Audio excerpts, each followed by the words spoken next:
everyone, how are you doing?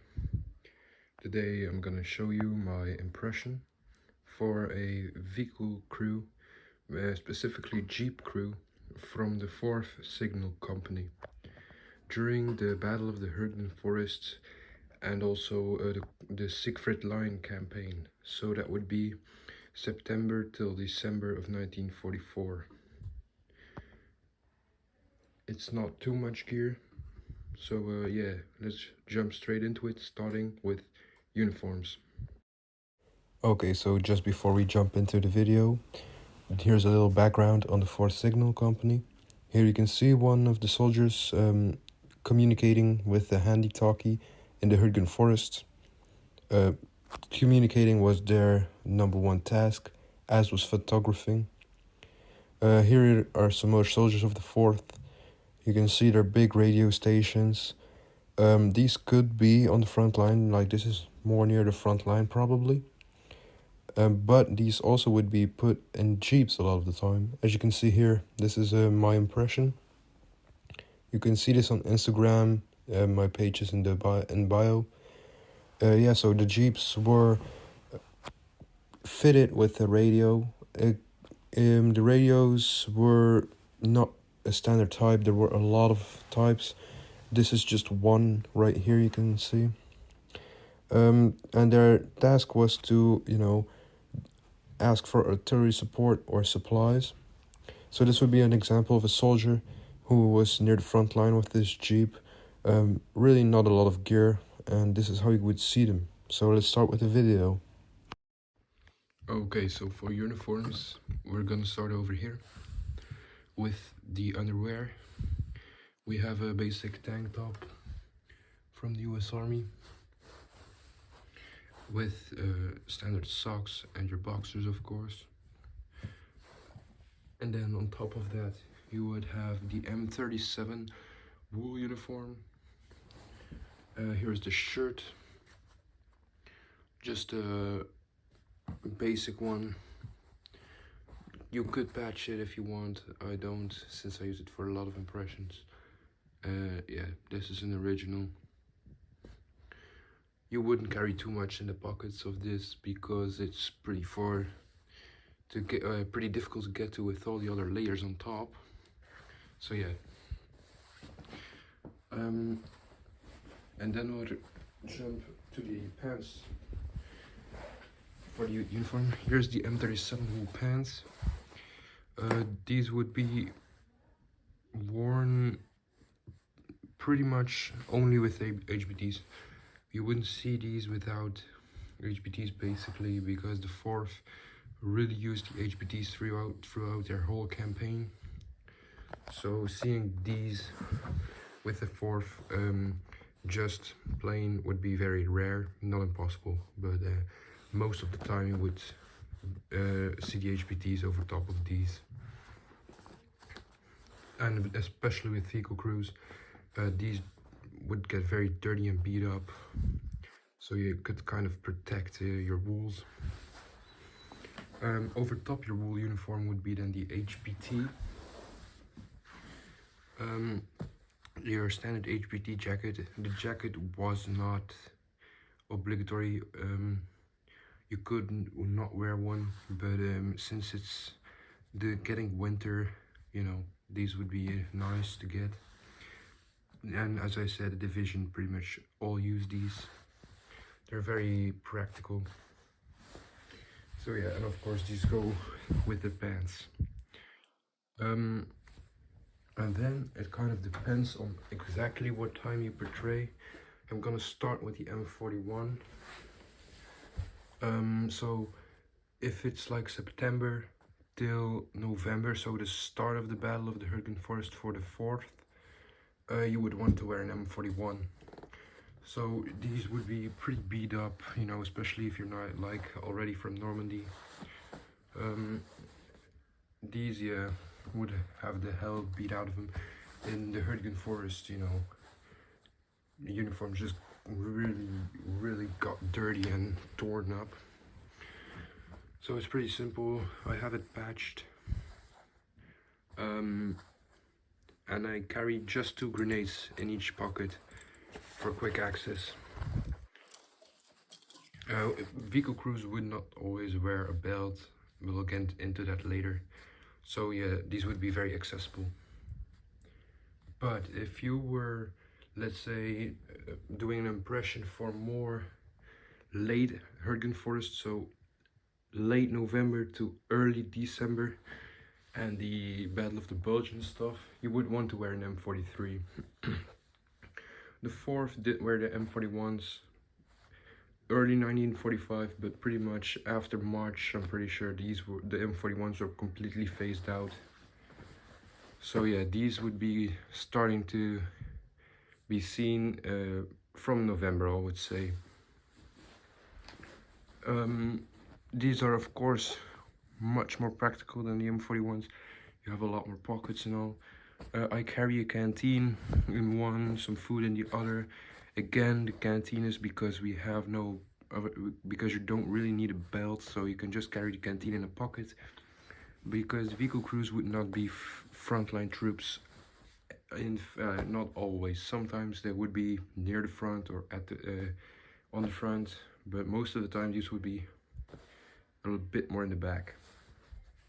The last piece is hidden here. This is the Jeep cap. You know, just a small item to keep you warm, but very useful when it's winter.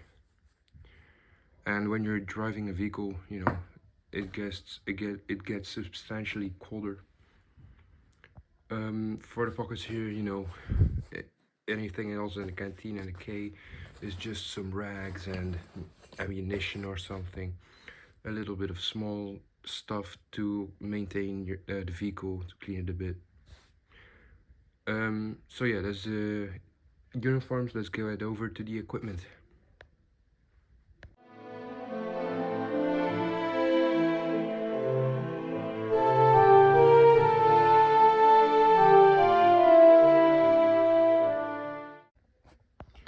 Okay, so for the equipment, there really isn't a lot, you know.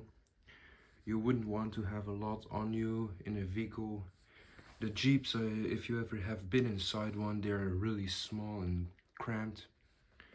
So yeah, not too much equipment. You won't need a lot of equipment. And especially on you, because you can leave a lot in the Jeep or in the tank or in whatever you're driving. So first of all, we have an M6 gas mask bag. Yeah, this is an original, beat up by whoever owned it before me. Has some soldier, you know, fields modifications on it. Yeah, so here I just keep some personal stuff, but also food and hygiene stuff, basically. That's it, not too much. I'll show a bit, but I won't go through it completely. If I can get this open. Okay, so we have like a newspaper, food, and spare socks and stuff. Pretty straightforward stuff. The most important piece of gear I carry, this can vary, you can just leave it with this. I prefer the GP bag. It's a bit more practical. I think it's a little bit bigger, but you know, it won't be too much, but it's just way easier to get to. This is also an original 1945, dated with a 44 sling. In here I carry mostly ammunition and food, nothing from personal items. Yeah, inside is just like a map, a drawn maps and stuff that you could use with your vehicle. So yeah, these are like mine maps or whatever they are called, which they would draw to show off the minefields and stuff. And the last piece of equipment is not really needed, but that depends really on your role. If you did come close to the front lines quite often, you would really want this. Because yeah, you would have to maybe come in contact with the enemy. So yeah, you could use a belt. You can pretty much put whatever on it you like. I just go for the standard one pretty much with everything you can need, which is a M43 shovel.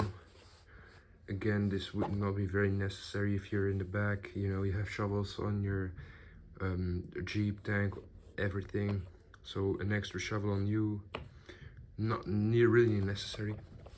First aid packet, this would be necessary, but again, you can just stuff the tin in your pockets. A canteen, again, in my pocket. A bayonet might be useful, but you can also tuck it somewhere. And then the gram belt. You know, a lot of guys on the vehicle would be carbine gunners, but if you were a frontline troop with the vehicle, you could also carry a grand, especially in a Jeep. It doesn't matter, you know, there's enough space for it, so you could. A lot of the men wore also pistol belts, but I don't have the example on me right now, so yeah, it's just a gram belt. But the pistol belt could be worn, you know, with just the first aid packet and the canteen. That was also a lot of seen a lot of times. But of course, you can just wear no belt and put these in your pockets. So yeah, that's it. No, hold on, that's not it. Then it's time for the last piece of equipment, which is the helmets.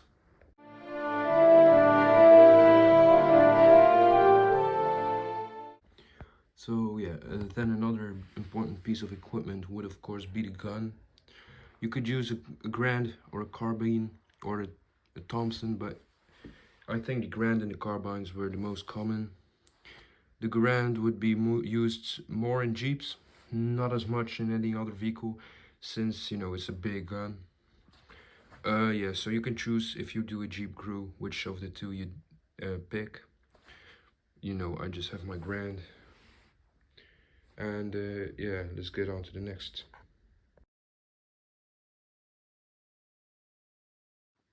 Okay, so this is the last piece of equipment here. This is the standard M1 helmet. This would be, as it could be seen anywhere from September 1944 till the end of the war. The newly introduced M44 net or M43 net, I've seen both being used. I'm not sure which one it now is. Yeah, so this is an original fixed bell front seam helmet, dated to late April 1942, so pretty early. The early brass chin strap, it had the metal on it. The later wore, but I swapped it out. And also like a mid 42 liner, so it matches with the helmet itself. Unpainted A washers, double wire helmet band or liner band, folded edges, you know. This is a Westinghouse liner, the Chasm cord. I based this liner on a real one I saw. So yeah, it's exactly the same. And this is just to show off helmet insignia. The 4th did paint their helmets sometimes. Not everyone had a painted helmet, but it was pretty common. So yeah, this is an example. There were many ways to do it. Yeah, this is on my post-war helmet. And the last item are the dog tags. So yeah, these are just basic dog tags. With a can opener, a bullet from a carbine, you know. These aren't too special. So that was it. I hope you liked the video. If I can ask you one thing, that is, if you could maybe go towards my Instagram page, the Frontline Files. I'll put a link in the description. On there you can see all the photos of me wearing these impressions with the Jeep and with whatever, you know, all the videos you see. You can see posts on Instagram. I try and post every 5 days, so yeah, it's a bit more frequent than on YouTube, so please go check it out. It would mean a lot for me, and thank you, and see you in the next video.